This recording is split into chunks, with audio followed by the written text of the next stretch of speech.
ஓம்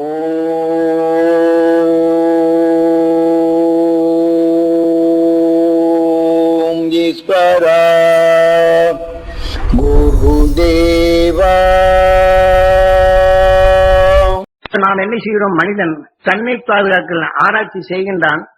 ஆனால் விஞ்ஞானி பல மரபணுகளை எடுத்து உயிரினங்களை மாற்றுகின்றான். ஆக இதே போல எத்தனை வகையான உறுப்புகளை மாற்றுகின்றான். ஆணை பெண்ணாக மாற்றுகின்றான். ஆனா இந்த உயிரின் தன்மையை உணர்வை ஒளியாக மாற்றும் திறன் அவனுக்கு இல்லை. ஆகவே உடல்களை மாற்றிக்கொள்ள முடியும். இவனுடைய சிந்தனைகளை எடுத்துக்கொள்வான். இந்த ஆராய்ச்சி இவனுக்குள் வரும். ஆற்றை மாட்டை ஆக்கினான் தான் உணர்வு வந்த பின் இந்த உடலை விட்டு சென்ற பின் என்ன செய்வான்? இந்த ஞானத்தின் தொடர் கொண்டு அவன் புதுவிதமான உடலை அவன் தருவான். உடலுக்குள் சென்று இதே உணர்வின் தன்மை எதை மாற்ற வேண்டும் என்ற எண்ணாலும் இந்த உணர்வு இந்த உயிரில வளர்க்கப்பட்டு இந்த விஞ்ஞானி இவ்வளவு பெரிய தத்துவமானாலும் இந்த உணர்வின் தன்மை அணுவாக்கப்படும். இறந்த பின் எதன் உணர்வை மாற்றி அமைக்க செய்தானோ அதே உணர்வு கொண்டு உடல்களை புகுந்து விடுவான். ஆற்று மேலே ஞாபகம் வைத்தான். அது ஆற்றை மாற்றி அமைக்க எண்ணினான். இதே உணர்வு உடல் விட்டு சென்றபின் நாங்கள் இந்த விஞ்ஞானி என்ன ஆனா இதோட மடிந்து விடுகின்றது. ஆக எந்த உணர்வின் தன்மை பெருக்கினானோ அந்த உணர்வின் தன்மை இங்க வருகின்றது.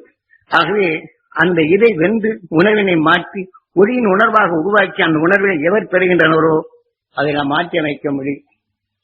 இதெல்லாம் நாம சாதாரணமா இதெல்லாம் அழைக்கப்பட்ட நம்முடைய காரியங்களை எவ்வளவு பெரிய தத்துவத்தை கொடுத்துள்ளார்கள். நாம் அதெல்லாம் இழந்து விட்டோமே. இப்ப என்ன செய்யறோம்?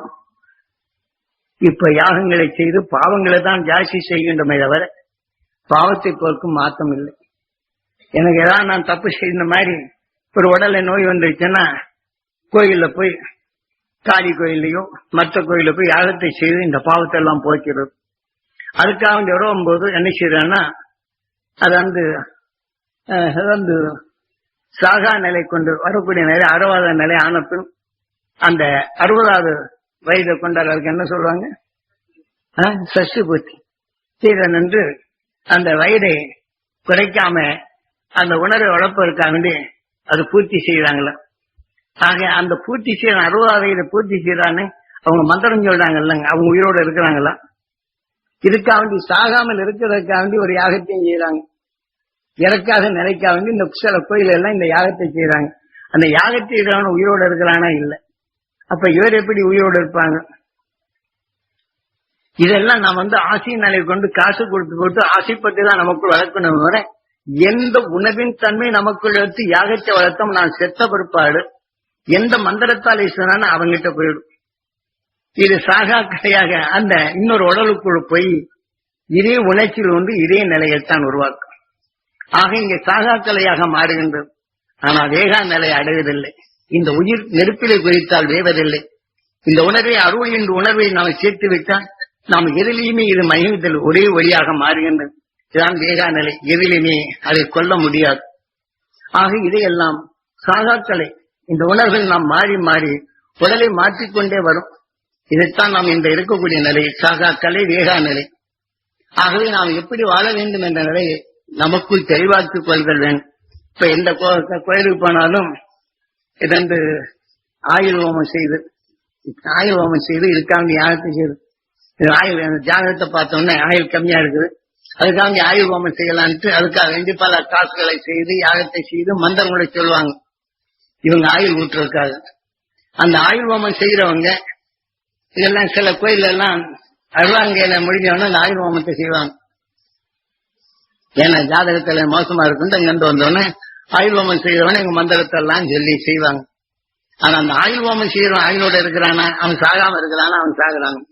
அப்ப அவங்கிட்ட போய் ஆயுள் ஹோமம் செய்தா எப்படி இருக்கும்? நாம தெரிந்து விடுறோம் அவனே சாக போறான். அவங்க ஆயுள் ஹோமம் சேர்த்து நம்ம ஆயுளை எப்படி கூட்டி கொடுப்பான்? இந்த ஆசை சாஸ்திரங்கள் எது செய்யணும் கொஞ்ச நாளைக்கு வாழ முடியாதா அப்படின்னு இருக்குது. இந்த ஆயுள் ஹோமம் செய்துட்டு வந்த ஒருபாடு என்ன செய்யறாங்க? சில கஷ்டங்கள் வந்துச்சுன்னு இப்படி ஆகி போச்சு. ஆனா இந்த வேதனை எடுத்த கையை கடைசியில் என்ன செய்யறது? அந்த வேதனையான உணர்வு வந்து துடுக்கும் இத்தனை சம்பாதிக்கணும், இப்படி போச்சு, இத்தனை சம்பாதிச்சாலும் ஆண்ட என்னை சோதிக்கிறானே, இந்த வேதனை அப்படியே உருவாக்கிட்டு வரும்.